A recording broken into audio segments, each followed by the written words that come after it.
The earliest explorers who would embark on an overland expedition would travel routes they were unfamiliar with, through country they had never seen before, in search of resources or perhaps a destination that they could only hope even existed. It is in a similar spirit that I often begin my weekend overland adventures. I usually set out with a rough course plotted across a series of old roads that I found in my collection of old maps that I've never traveled before and may not even be passable. I'll travel through country that I've never seen before in search of a piece of lost history that I can only hope still exists. The downside to my style of adventuring, with so many variables and so many unknowns, is that like many trips the early explorers took, some of my trips just don't go anything like I originally planned. How's it going, guys? Casey here with the Coyote Works channel. So I'm out here on this trip in hopes of finding this old mill site that supposedly still has some buildings standing. And this is an interesting one. This is one of those that I read a little bit about, just a passing comment in a local history book. But then I ran into a guy who remembers from when he was young, he remembers buildings still being standing there because he used to ride on horseback up into that area to round up cows. So like typical on a winter trip, it's a little bit of a gamble as far as where I'm going to get to go. And I'm just hoping that I'm going to be able to get back to the area where I want.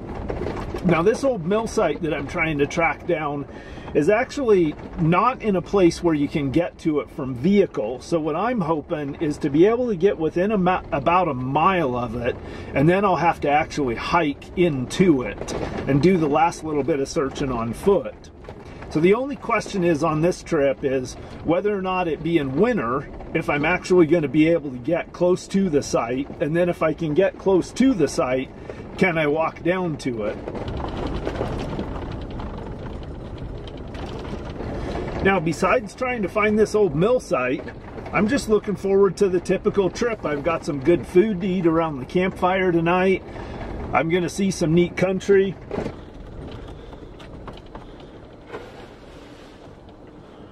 Oh, look at this, guys. All right. Got a tree down across the road in front of me. This is what happens when you're trying to track down things in areas where the trails get hardly any traffic. So I'm gonna have to actually get out and clear this tree. So I've got a couple options for doing that. I've got a tow strap. I can either snatch it out of the way, or I've got a saw. So this tree is pretty long here, so I'm thinking my best bet's gonna be to just saw a section of it out. So let's go grab the saw and get to work. Oh yeah, got a full battery in the saw.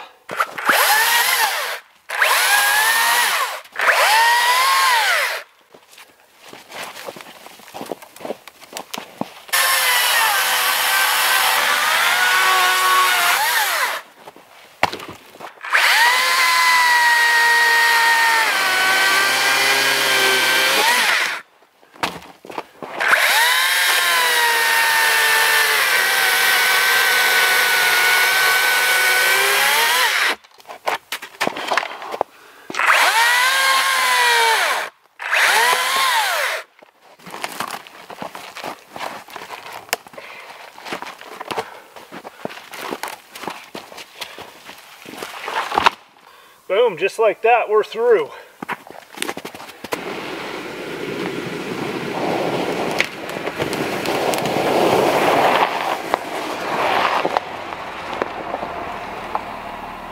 All right, we are through that log jam, and we are probably just a couple of miles now from that area where it'll put me in reach of that old mill.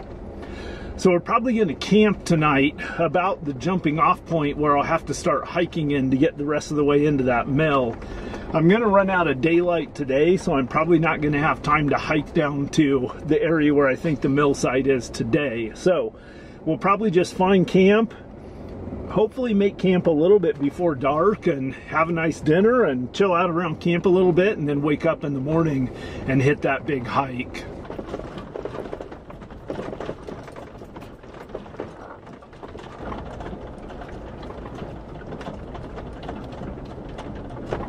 All right, I'm off in no man's land now. I'm finally well beyond the place where there's any other sign of any other vehicles going. I'm following this old track, which should have been a historic road that went down and forded the river at this old mill site. So I should be within about a mile of my anchor point, my place where I'm going to camp tonight, or hopefully where I'm going to camp tonight. So,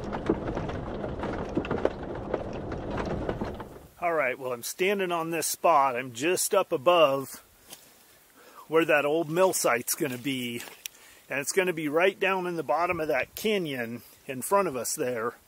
And I was hoping to camp somewhere right in here. The only challenge is this is just a muddy, sloppy mess right here. I do have kind of a piece of level ground right in here. I got some rocks and not a lot of wood, but a little bit. But this is just a freaking mud pit right here. So if I camp here, I'm going to be slogging around in the mud all night, and I'm pushing close to the end of the day, but I think I'm going to see if I can find a little bit better spot than this to camp.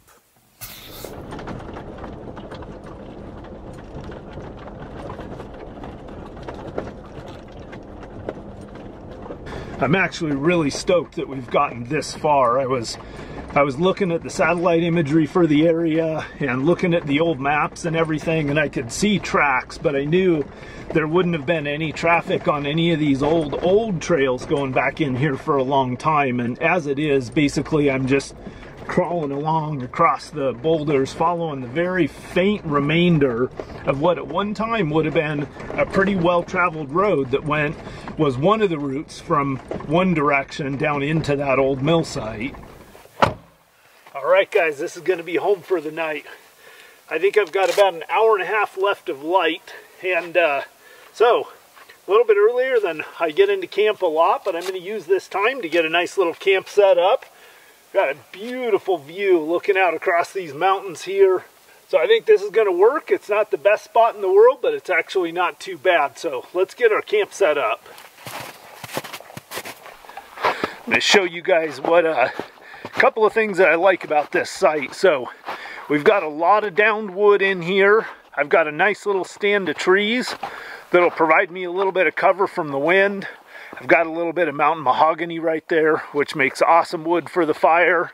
So I get a lot of questions on how I pick a campsite or what makes a good campsite for me, and I've got another video coming up where I go over that in a lot more detail, but this particular site meets my needs out here because I've got a good wood supply in here, flat area to park my Jeep, or at least a somewhat level area to park my Jeep. I've got a few trees around me which will provide me some cover from the wind, but I don't have any big trees that I have to worry about getting blown over by the wind. I don't want big trees around me that could potentially collapse on top of my camp in the middle of the night, but I want some trees for cover. So the main things are flat, wood supply, some rocks around to make a fire reflective wall out of, no big widowmaker trees up there, and a few small trees to give me a little bit of cover from the wind.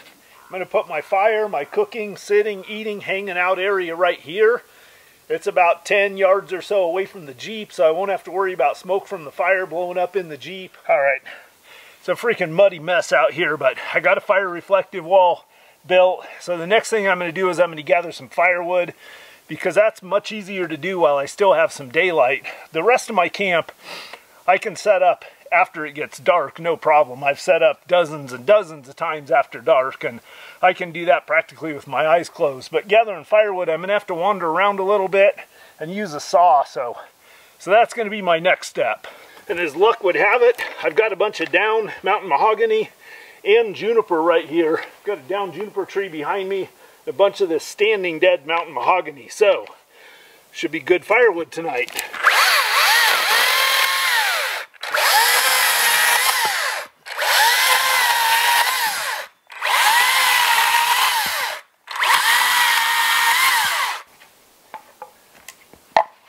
Alright, I got a nice supply of wood gathered, including enough small stuff to get the fire started. And I'm going to go ahead and start the fire so I can get some coals going, because something that I'm going to cook tonight, I want a nice little bed of coals down there. So I'm going to get the fire started, and then I'll set up the rest of my camp.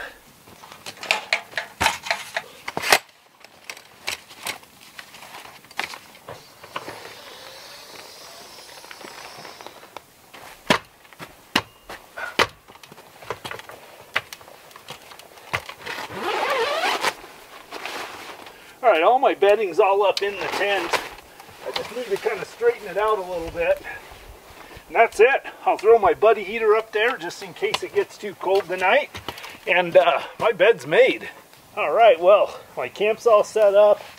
So I'm just going to kick back here and let some coals build up before I cook my dinner. And man, I am really looking forward to dinner tonight.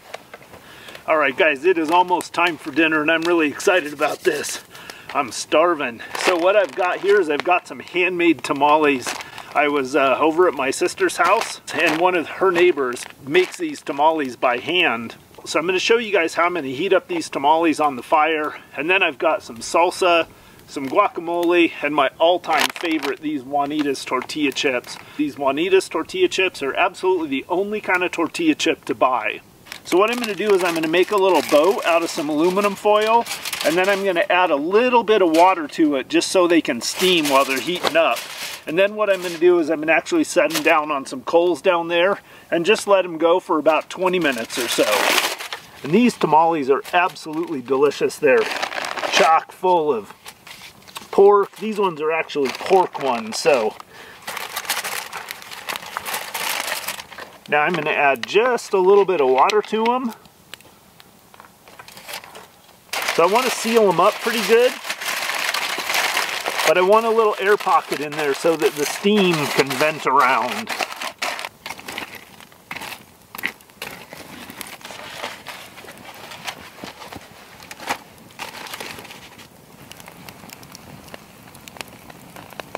And while those guys are cooking, I'm going to have some delicious Juanitas tortilla chips and salsa.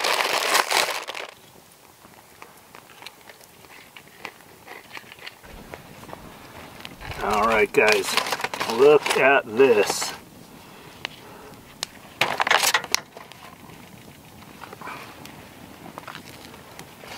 Some roasting hot tamales.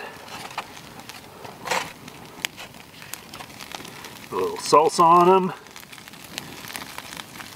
A little guacamole.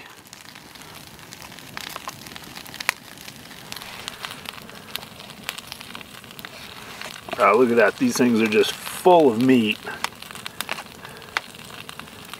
These tamales are actually a really nice wintertime meal out here. And having a good meal out at the end of the day for me is just one of those things that just really puts a nice topper on the end of the day. And a home-cooked meal like this out here is just absolutely priceless. Oh guys, that was a delicious dinner, man. I am full. And interestingly enough, it's just starting to rain a little bit.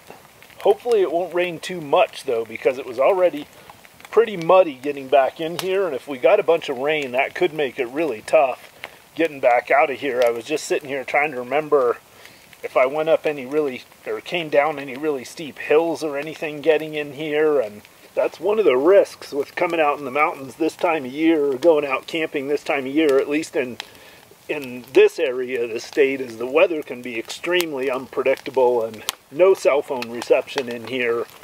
Alright, well I'm going to have to get my camp buttoned up. That rain is, I wouldn't say it's getting very heavy yet, but it's definitely picking up and it's turning into a steady rain. So I'm going to get everything buttoned up here. Well, the rain stopped. I got some nice heat coming off of my fire, and I was just sitting here thinking about that old mill site, and I've heard rumors that there was a mill down there. There was an old mill site down there for, gosh, I heard that probably 10 years ago or something. I've actually hiked a couple of stretches of that canyon looking for it a couple of times. And by the stroke of luck, I ran into this old guy that was able to tell me exactly where it's at, or pretty much exactly where it's at. And he actually saw it firsthand riding by there when he was a young boy riding horses, herding cows up in the forest. So what I'm hoping is that I can at least get down to it and see some sign of it, so I will know exactly where it's at, mark it on my GPS, and then I can come back up here in the spring and really look at it in more detail and more depth. I'm actually going to mark this spot. I'm going to leave my fire pit and everything here when I head out tomorrow, because I think I'm going to come back. I'll camp in this same spot in the spring when I go down to explore that mill site in more detail. But it really is one of those rare spots. It just has everything really handy. Good supply of mountain mahogany, which is excellent wood to burn. It's got good cover here, nice views out over the valleys and the forest out that way, and it really has turned out to be a great little spot.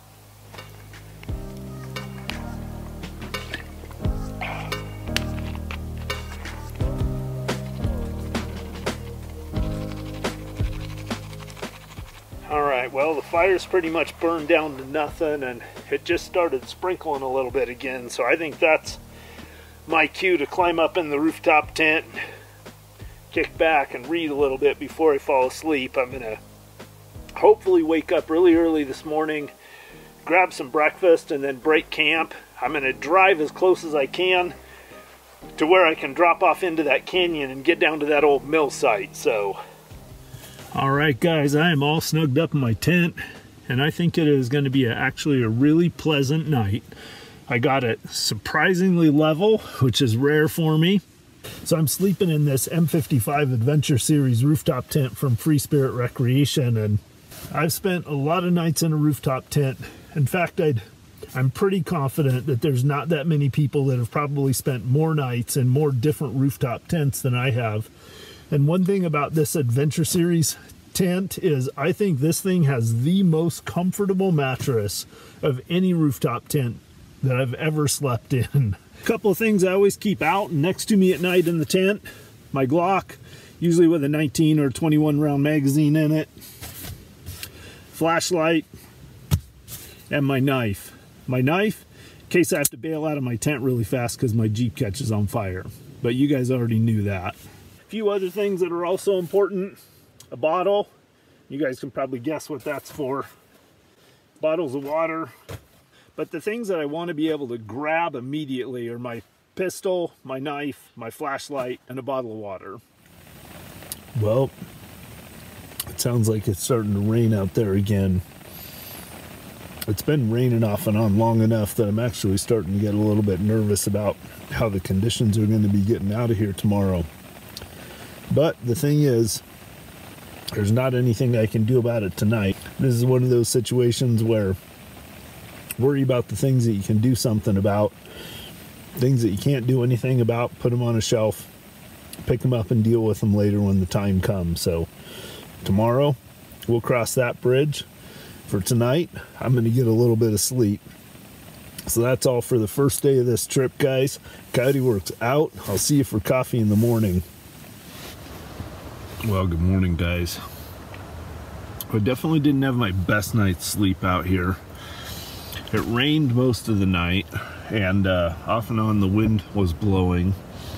And I don't know if you guys can hear outside, but the wind is really coming up this morning. It's been blowing pretty hard for, probably the last 45 minutes or so. I think I'm going to get dressed, get out there, get a fire going, get some breakfast, try to get camp broken down, and make that hike down into the canyon, see if I can find that old mill site. Right, I don't know if you guys can hear me over this wind, but I'm going to get a little fire started, and I still got some nice coals down here this morning, so hopefully it won't be too hard to get a fire going. Alright, I got a fire going, and just in time, because now it's starting to rain and sleet again. So man, this weather is just not cooperating on this trip, but I think I got enough of a fire going that it'll be self-sustaining now. Well, the weather is just getting nastier and nastier. It doesn't look like it's going to end anytime soon. I had to break down and put a tarp on. I can see the sky is just dark and angry, and I don't see anything clear around me, so this might actually last a little while.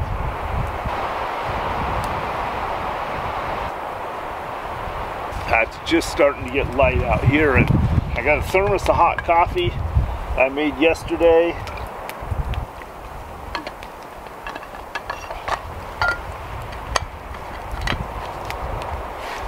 prefer not to put up my rooftop tent soaking wet, but I just don't know if I'm gonna have a choice. I might be just getting just a tiny little bit of a break in the weather here.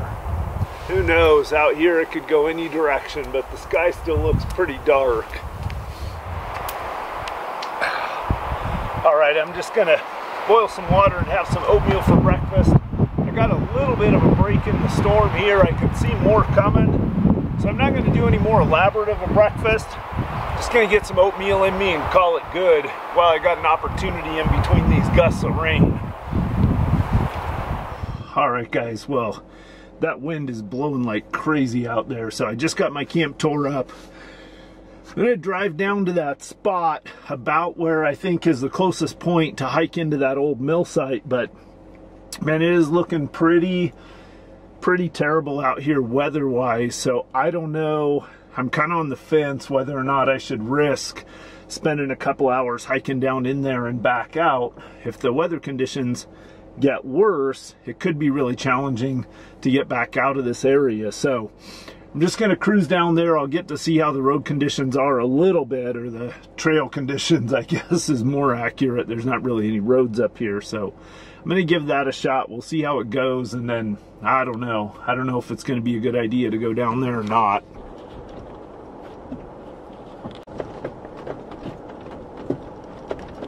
All right, well, it's muddy, but it's rocky enough that I'm not sinking too bad in here. God, it is just soupy though, between the temperature warming up and that rain that we got all night last night.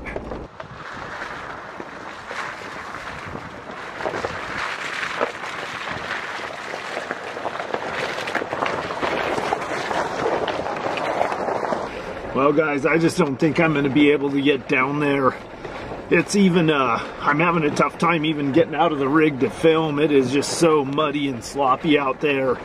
And I just don't want to take a chance on easing down this hill and getting stuck down at the bottom and not being able to come back out. So things don't always work out the way you want them to.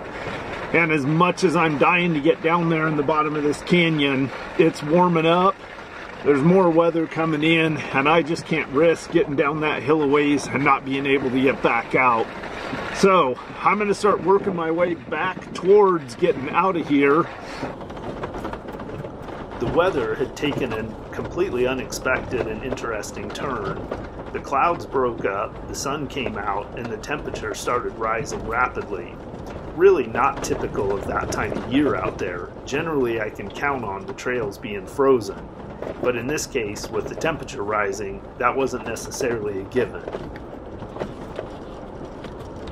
Alright guys, this is a disaster up here. It is just a freaking mess. With the large amount of water standing on the surface, the temperature rising, and the ground thawing, I was basically in a race against time to get myself up out of that country before the ground got too soft and the trail became impassable. I rarely ever make the decision to end a trip early, but this time I just had to make that call. In an area like this, where I'm traveling solo, no cell phone reception, and a couple of days walk away from any potential help, means that the consequences for me making the bad call were just too high for me to be willing to pay. As heartbreaking as it was, I made the decision to start working my way back towards home. Alright, we're getting back on a little more main road here, but man, there are some soft spots in here.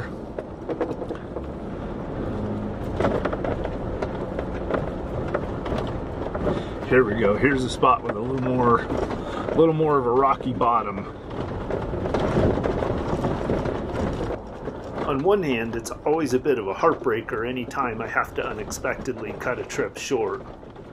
But in this case, to go along with the disappointment, I also had a good measure of excitement.